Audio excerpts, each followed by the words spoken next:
Ya, pemirsa, terima kasih bersama kami di Ayu Siang, pemirsa, dan kali ini bersama saya Pram Senjaya. Hari ini pertemuan terkait kisruh rebutan 4 pulau antara Sumatera Utara dan Aceh digelar di Istana Kepresidenan. Kepala daerah masing-masing provinsi diundang untuk berdiskusi soal nasib ke-4 pulau tersebut.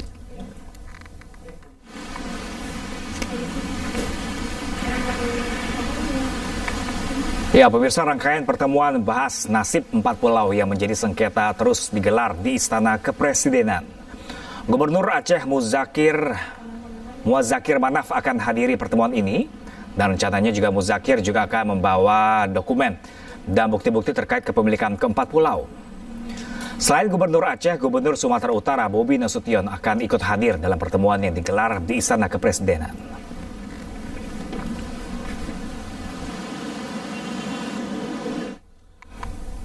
Dan pemirsa, untuk mengetahui informasi terkini, kita sudah terhubung dengan rekan kami Yasmin Atania langsung dari Istana Kepresidenan Jakarta. Selamat siang Yasmin, apakah pertemuan kedua gubernur masih berlangsung hingga saat ini? Ya, selamat siang Pram dan juga pemirsa. Pertemuan antara Gubernur Aceh dan juga Gubernur Sumatera Utara rencananya akan berlangsung pada pukul 13.30 waktu Indonesia Barat beberapa jam ke depan. Rencananya dalam pertemuan tersebut turut pula akan dihadiri oleh Mensesnek Prasetyo Hadi, kemudian juga Mendagri Tito Karnavian, dan juga ada yang akan hadir adalah Wakil Ketua DPR RI Sufmi Dasko, tentunya membahas terkait dengan sengketa kepemilikan 4 pulau yang tengah diperebutkan begitu ya oleh Gubernur Aceh dan juga Gubernur Sumatera Utara. Nah, terkait dengan polemik ini, dari Presiden Prabowo Subianto juga sudah menginformasikan bahwa telah mengambil alih terkait dengan proses penanganan polemik ini, dan nantinya seperti kita ketahui bersama, saat ini keberadaan Presiden Prabowo Subianto tengah melakukan kunjungan kenegaraan ke sejumlah negara seperti Singapura, dan juga saat ini tengah bertolak ke Rusia. Nantinya akan ada dua kemungkinan, apakah Presiden Prabowo Subianto akan turut serta dalam pertemuan melalui sambungan Zoom atau nanti akan diwakilkan saja oleh Mensesnek Prasetyo Hadi. Tentunya ini diinformasikan juga terkait dengan penanganan polemik ini diharapkan akan segera rampung dalam waktu yang secepat-cepatnya, mengingat agar tidak menimbulkan kekisruhan di sejumlah wilayah, baik itu di Sumatera Utara maupun di Provinsi Aceh. Dan rencananya terkait dengan keputusan Presiden ini tentunya akan mempertimbangkan sejumlah hal seperti aspirasi masyarakat, kemudian juga proses historis serta administrasi yang telah dijalankan selama ini.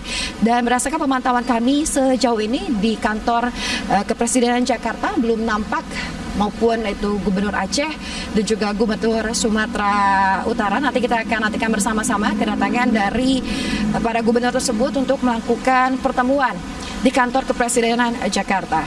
Pram. Baik Yasmin, kami masih menantikan update terbaru dari Anda. Terima kasih dan selamat bertugas kembali. Ya pemirsa, kita ke informasi selanjutnya pemirsa. Viral di media sosial, 2 anak perempuan diperintahkan mengemis dengan mengenakan kostum badut. Menyikapi adanya eksploitasi anak, Dinas Sosial Kota Pekanbaru Riau langsung mencari kedua bocah perempuan tersebut.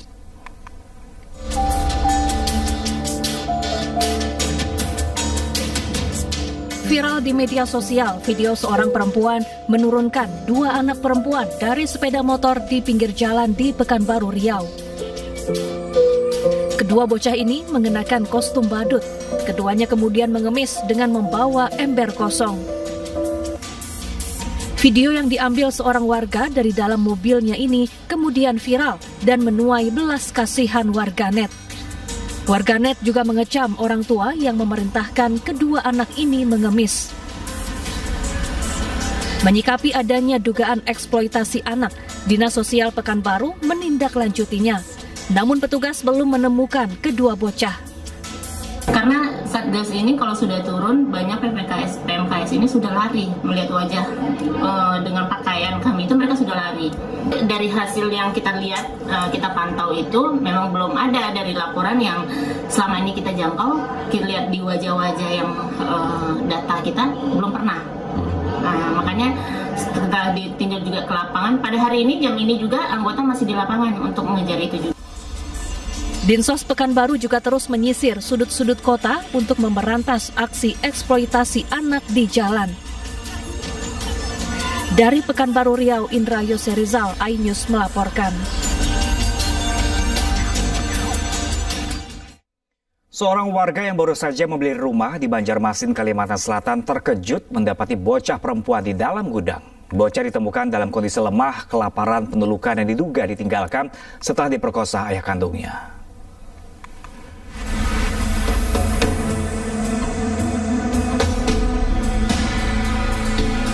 Seorang warga yang baru membeli rumah di Banjarmasin, Kalimantan Selatan kaget saat menemukan seorang anak perempuan di dalam gudang. Anak perempuan ini ditemukan dalam kondisi lemah dan terluka di beberapa bagian tubuh. Pemilik rumah langsung memandikan dan memberinya makan. Korban mengaku belum makan selama berhari-hari. Diduga korban dianiaya ayah kandungnya lalu ditinggalkan di dalam gudang. Pemilik rumah kemudian membawanya ke rumah sakit karena korban mengaku kesakitan di bagian kelamin. Usai pemilik rumah melapor ke polisi dan mengumumkan penemuan korban di media sosial, ibu korban langsung mendatangi kantor polisi. Ibu korban mengaku hilang kontak dengan anaknya selama 3 tahun pasca bercerai dengan mantan suaminya. Bahwa memang anak ulun ini ada bilang pada dasar memang dipukulilan abahnya gitu. Memang dipukulilan abahnya, lawan juga jadi kayak bagian kelaminnya ada yang sakit. Kalau sama bapaknya memang sudah pisah lama, pas dari umur anak ulun ini 1 tahun 9 bulanan lah. Polisi kini masih mendalami kasus ini dengan memburu ayah korban dan memeriksa sejumlah saksi. Dari Banjarmasin, Kalimantan Selatan, Suhardian, iNews melaporkan. Diduga melakukan pelecehan seksual terhadap anak di bawah umur, seorang karyawan minimarket di Tangerang, Banten diamankan warga. Pelaku nyaris diamuk warga saat diamankan.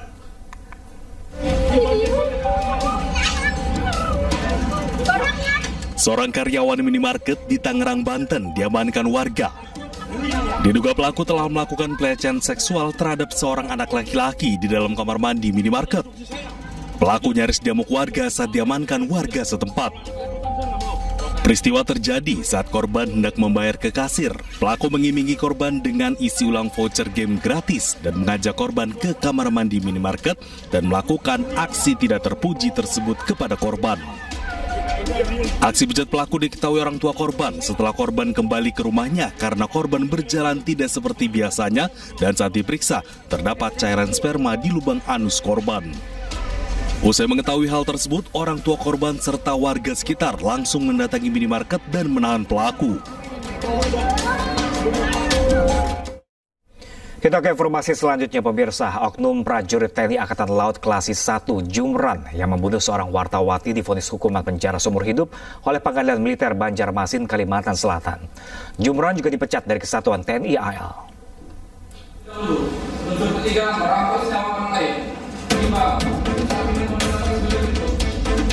Pengadilan Militer Banjarmasin, Kalimantan Selatan menjatuhkan vonis seumur hidup terhadap Klasik 1 Jumran karena terbukti melakukan pembunuhan berencana terhadap Juwita, wartawati sebuah media di Banjarbaru, Kalimantan Selatan. Jumran juga dipecat dari Kesatuan TNI Angkatan Laut sejak vonis dibacakan majelis hakim. Di mana putusannya sesuai dengan tuntutan dari auditor militer, di mana pidana pokok penjara selama seumur hidup dan pidana tambahan dipecat dari dinas militer. Pertanyaan soal remisi atau nanti upaya hukum berikutnya seperti yang tadi dijawab oleh terdakwa sendiri, bahwasanya sikap terdakwa saat ini adalah pikir-pikir. Jadi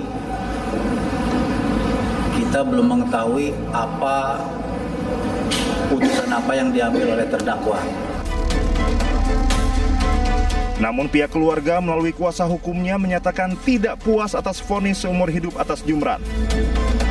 Keluarga menginginkan Jumran dihukum mati. Sepakat dengan keluarga tadi, khususnya dengan Bang Praja dan orang tua korban, bahwa putusan hari ini yang sifatnya sumber itu belum memberikan rasa keadilan bagi keluarga korban, bahkan bagi kita yang hadir di ruangan ini. Mengapa demikian? Karena yang seharusnya dari tuntutan itu adalah hukuman mati, putusannya pun bisa lebih dari hukuman mati itu. Dasarnya apa? Dengan cara ultra petita, hakim boleh mengambil putusan di atas dari tuntutan. Kuasa hukum keluarga korban, Fazri, menegaskan pihaknya akan terus mengawal kasus ini agar dugaan adanya pelaku lain dalam kasus pembunuhan Juwita ini dapat diungkap.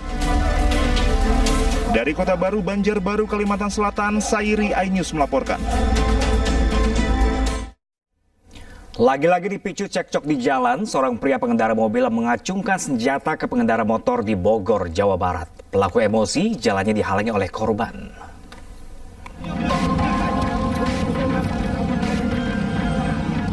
Seorang pria pengendara mobil mengacungkan senjata api jenis airsoft gun ke pengendara sepeda motor di Jalan Soleh Iskandar, Bogor, Jawa Barat.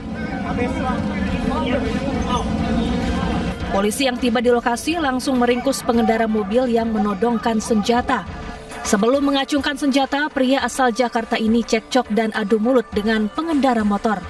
Pelaku mengaku tak terima korban menghalangi jalan. Posisi dari driver ini mengacungkan seperti senjata api atau handgun. Kemudian dengan sigapnya tim patroli Polresta Bogor Kota itu mengamankan yang bersangkutan di sekitaran Jalan Solis.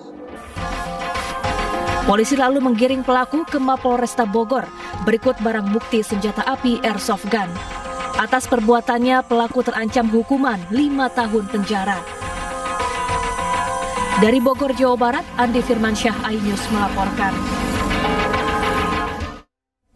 Seorang petani mengamuk dan menyerang warga dengan senjata tajam di Aceh Tenggara. Akibat 5 orang tewas dan 1 lainnya kritis.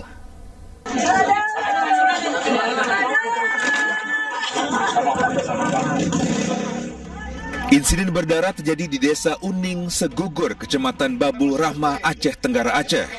Seorang pria mengamuk menyerang warga dengan golok hingga memakan korban jiwa 5 orang, sementara 1 orang kritis di rumah sakit. Penyerangan yang dilakukan pelaku yang merupakan seorang petani begitu sadis.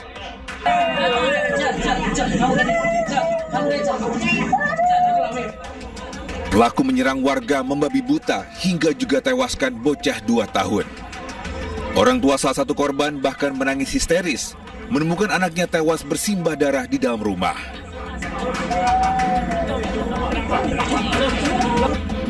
Bupati Aceh Tenggara M. Salim Fakhri menghimbau kepada seluruh warga untuk tetap waspada karena korban masih buron. Sementara polisi mengerahkan petugas gabungan untuk memburu pelaku yang dikabarkan kabur ke kawasan perkebunan dekat pemukiman warga. Untuk informasi awal, kasus ini masih dalam proses penyelidikan kita, penyebab dan motifnya. Kemudian dalam kasus ini juga tadi sudah kita dievakuasi korban ke Rumah Sakit Umum Aceh Tenggara, Kabupaten Aceh Tenggara. Dan saat ini petugas kita gabungan dari Polres Aceh Tenggara dan dari Kodim lagi bersama-sama untuk melakukan pengejaran tersangka yang lari ke dalam perkebunan. Ya, doakan semoga bisa tertangkap segera. Polisi berharap bisa cepat menemukan pelaku untuk bisa lakukan pemeriksaan kenapa pelaku bisa melakukan aksi keji tersebut. Dari Kabupaten Aceh Tenggara, Aceh, Medi Arjuna, iNews melaporkan. Sediakan rumah subsidi Supro Mini, pemerintah banjir kritik. Informasi selengkapnya sesaat lagi pemirsa, tetaplah bersama kami di iNews Siang.